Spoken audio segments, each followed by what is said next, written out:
Olá, primeiro ano. Hoje nós vamos começar o conteúdo do segundo bimestre e nesse conteúdo agora nós vamos estudar o citoplasma da célula. Veja, nós já estudamos no primeiro bimestre a membrana plasmática, compreendemos como que ocorre essa delimitação, compreendemos o transporte, a passagem de substâncias, a passagem de água por entre essa membrana. E agora chegou o momento de a gente descobrir, então, o que é que tem dentro desta célula. Como é esse citoplasma, como é a organização desses compartimentos dentro da célula. Então, novamente, o professor vai compartilhar a tela, mostrando os slides para vocês. Vocês fazem anotação no caderno. Essa semana não vai ser necessário apresentar nada para o professor. Então, a respeito da primeira organela que nós vamos estudar, chamado de envoltório nuclear. É a membrana que delimita o núcleo, tá? Então, hoje, como é a primeira aula, né, eu vou explicar para vocês como que ocorre essa divisão de trabalhos dentro da célula. Tá? Então, a gente já viu, né, na membrana plasmática, que é esse primeiro desenho aqui, na membrana plasmática, ela cria uma certa barreira, né, fazendo com que dentro da célula fique determinados componentes químicos que são diferentes daqueles compostos químicos de fora da célula. Agora, se dentro do citoplasma tem outro compartimento, eu vou ter mais uma membrana dentro do citoplasma que vai separar compostos químicos dentro desse compartimento, diferente daqueles que estão no citoplasma e diferente daqueles que estão lá no meio extracelular, fora da célula. Tá? Então, todas as organelas que nós vamos estudar ao longo do mês, elas são formadas por membrana. É membrana que cria um compartimento dentro da célula. Tá? A célula que tem só a membrana plasmática, sem compartimento dentro, é chamada de célula procarionte. Escreve tudo junto, procarionte, que são as bactérias. As bactérias têm a membrana plasmática, mas não têm divisões, compartimentos dentro do citoplasma. As nossas células, em contrapartida, são chamadas de células eucariontes. Eucariontes, ela tem, além da membrana plasmática, tem compartimentos dentro desse citoplasma. Cada organela armazena dentro de si um composto químico diferente e, portanto, cada organela, cada compartimento vai ter divisões de trabalhos, vai ter funções diferentes ali dentro da célula, tá? Então, as organelas nada mais são do que compartimentos, que também são formados de membrana. Essas membranas que formam as organelas, a gente não chama de membrana plasmática. Lembrando que membrana plasmática é só aquela membrana que delimita a célula do meio de fora para o citoplasma, tá? Então, aqui a gente usa só membrana, sem a palavra plasmática, né? Então, a gente tem aqui um compartimento que armazena o material genético, esse compartimento é o núcleo, e eu tenho uma membrana nuclear, eu tenho retículo endoplasmático, eu tenho complexo de Golgi, mitocôndrias, lisossomos, peroxissomos, eu tenho divisões de trabalho. Por que está tudo coloridinho? Porque cada compartimento desse tem uma substância química diferente. Então, tem uma membrana que delimita esse composto químico. E aqui desse outro lado, tudo que está em azul é o citoplasma, é o meio aquoso de dentro da célula, tá? Muito bem. Então, anota aí no seu caderno, tá? O envoltório nuclear, né? Eu tenho a imagenzinha aqui de um núcleo, certo? Dentro dele vai ter o material genético, vai ter o DNA, mas nós só vamos estudar esse DNA no terceiro bimestre, tá? Nesse momento, a gente vai se atentar apenas ao envoltório, a membrana que delimita o núcleo. Tá? Então, nesse envoltório nuclear, anota aí no seu caderno, ele é formado por 3 conjuntos de estruturas. Uma membrana interna, uma membrana externa e um complexo de poro. Essa foto aqui, a foto não está mostrando a célula inteira, tá? Primeiro ano. A pessoa que tirou essa foto, ela quis focar apenas no núcleo. Então, veja que aqui eu tenho o envoltório nuclear, tá?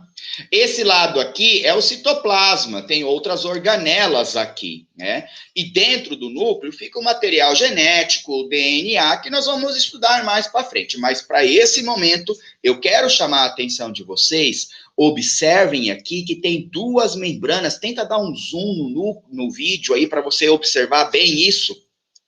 Tem uma membrana para o lado de dentro e tem uma membrana para o lado de fora, tá? Como que surgiu esse compartimento? Bem, as células procariontes, que são as bactérias, elas não possuem compartimento dentro, né? Então, ela é uma célula mais simples, que provavelmente deve ter surgido primeiro no planeta, né? Agora, as células eucariontes, as células que têm compartimento, já é um pouco mais complexa, porque tem delimitação de compostos químicos bem separadinho, né? Então, por ela ser mais complexa, acredita que ela deve ter vindo depois, tá? E como que surgiu esse ancestral? Então, lá, muitos milhões, bilhões de anos atrás, né? Houve, então, uma célula procarionte ancestral, que provavelmente estas células deram origem a esses compartimentos que nós temos nas células eucariontes hoje. Como que aconteceu isso, né? Provavelmente por uma invaginação da membrana. Tá vendo que a membrana plasmática, ela entra, ela se invagina? Porque houve aqui, né, uma necessidade de carregar esse material genético, o DNA da célula, carregar ele mais para o meio da célula, para deixar o DNA mais protegido, tá? Então, esse daqui é um desenho que eu quero que vocês façam, vai valer 2 pontos esse desenho, e numa data propícia, o professor vai solicitar esse desenho. Então, quando vocês forem fazer o desenho, primeiro ano. Observem aqui, né? Eu estou fazendo a membrana plasmática, aqui, membrana plasmática. Sem tirar, eu estou fazendo a célula do meio, tá? Sem tirar o lápis do papel, você vai fazer essa membrana, essa invaginação da membrana, que é aquilo ali. E aí ela vai já atendendo um formato de um núcleo, tá vendo? Foi, voltou. Olha que eu não levantei ainda o canetão da lousa. Foi, voltou. Tá vendo ali? Aí tem mais uma dobra da membrana. Tudo isso sem eu tirar o canetão. Veja que é uma membrana contínua, essa invaginação. A membrana plasmática empurrou o DNA. Então aqui está o DNA, né? Grudadinho na membrana, tá bom? E além disso, vocês estão observando os ribossomos que são aderidos na membrana. E esses ribossomos que estavam aderidos aqui pro lado de dentro, tá? O lado de dentro, vou fazer em preto aqui, tá? Ele continua aderido na membrana, tá? Então, os ribossomos, pessoal, são as estruturas que fabricam as proteínas, né? É a maquinaria que a célula usa. E ela continua, tá? Ela continua aqui aderida para o lado do citoplasma, tá bom? E assim é que você vai fazer esse esquema aí, tá legal, pessoal? Vale 2 pontos aí, esse esquema do ancestral, do surgimento do envoltório nuclear, porque é algo bastante importante e relevante para a nossa avaliação. Aqui está mostrando um detalhe, um maior detalhe de como que essa 2 membranas. Está vendo que tem aqui face externa e a face interna. Então, eu tenho membrana para o lado do citoplasma, membrana para o lado do núcleo. Ela se dobra, tá vendo? Ó, a face interna se conecta com a face externa, tá?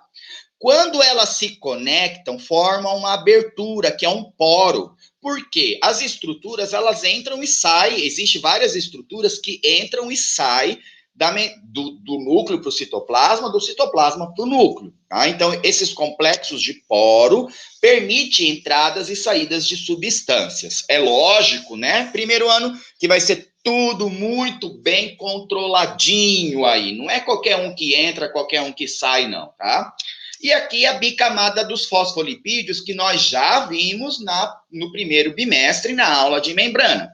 Então, eu tenho uma bicamada de fosfolipídio na face externa, outra bicamada de fosfolipídios na face interna, né? Então, o envoltório nuclear tem essas três estruturas: membrana interna, membrana externa e complexo de poro.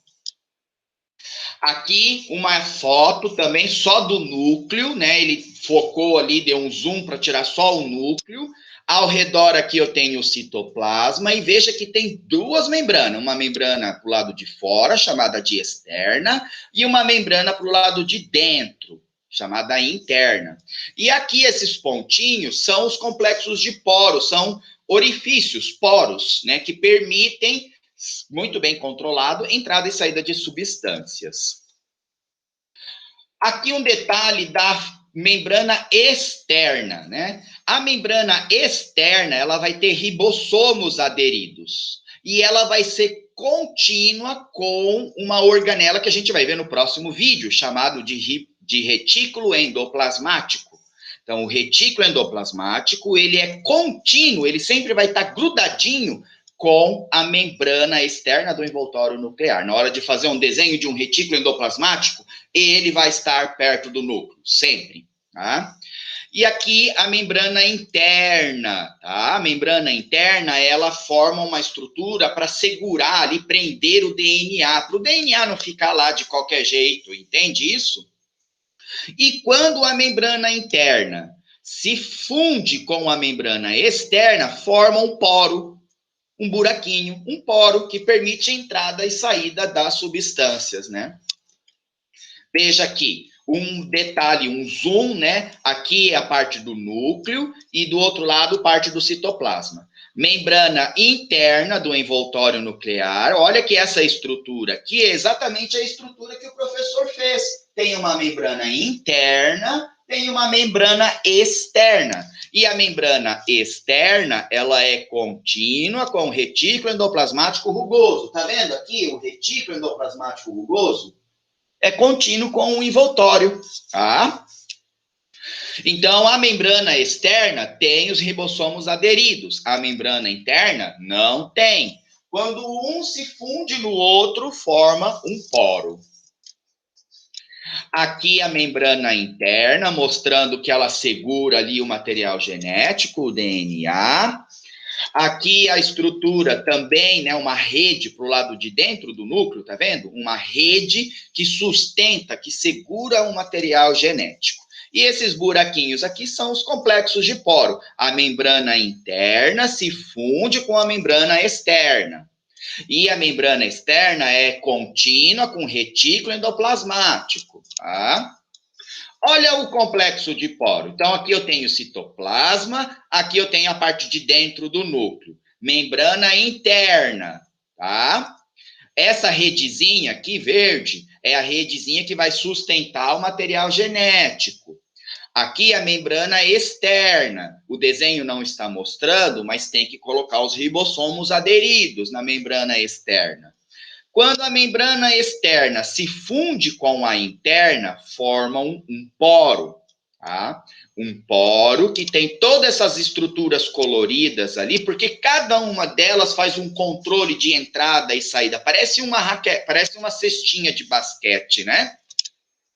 Novamente, aqui a parte do núcleo, membrana interna, cromatina é a parte do DNA, prende ali na membrana interna. Na membrana interna se funde com a membrana externa. Quando se funde, forma o complexo de poro. Tá? Novamente, membrana externa. Não está mostrando aqui, mas eu sei que tem os ribossomos aderidos. Se funde com a membrana interna. E eu tenho uma redezinha ali para o lado de dentro do núcleo, que prende o material genético. O DNA seria essa estrutura que aqui está em roxo, tá? Então ele fica preso. E aqui, pessoal, o complexo de poro. Então, todas essas estruturas que estão ali no poro é porque ele precisa fazer o reconhecimento de quem entra e quem sai, tá? Por isso que tudo tem essa organização aí. E é isso, pessoal. A aula de envoltório nuclear termina aqui, mostrando esse núcleo, né? Aqui na lateral, o retículo endoplasmático, então, portanto, o citoplasma. Membrana externa e aqui membrana interna. E veja que eu tenho aqui nessa seta um poro. Tem um poro, 2, 3, 4, 5, 6, 7, 8, 9 complexos de poros. Sempre quando tem a membrana interna e a externa fundida, forma um porozinho, tá bom? E é isso, pessoal. Bom desenho aí para vocês e vamos para o próximo vídeo, combinado?